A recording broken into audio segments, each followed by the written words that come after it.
nongsynshar district jong ka ribhoi ringkat ka jinget lang bat ki pulet kila shemphang menta ka sngi man khang khadap no ya ka wei ka khadap lumpisa ka bala penyeng bi an da ka Khasi Hills Autonomous District Council KHADC hashnang Umdihar harul surak ba National Highway 6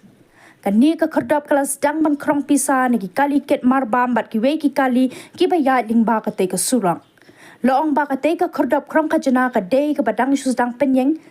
bat ke jinglum pisa ba ni ki kali ket mar kala pelong yu magistrate bat ki bor pulet ban let khang no halor ka hukum ka bala penmi do deputy commissioner ka ribhoi district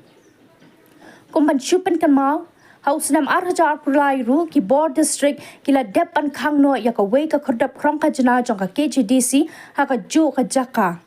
henry ka bas ngaulingo ka long ba menta pan hapo ka jinglam khamat jong ka party VPP ka KHADC kala penyang piang sa ka wei pat ka khordam ha ka ba ïadei bat kani u deputy commissioner ka ribhoi district wabilaj baranwal ulong ka KHADC ne kinu ki tnad kimla ban penyang khordap krong ka jana ha surak ba national highway bat surak PWD klem de yo jingbet NOC ne ki bor ba de khimi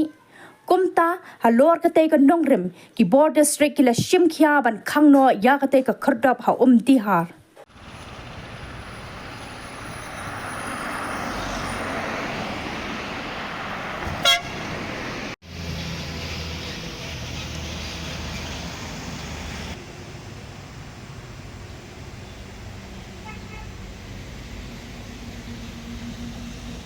So came out in news that a check gate has come up in Umdihar on the national highway,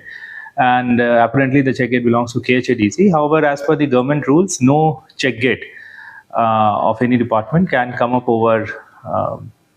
national highway or state PWD roads without adequate permission and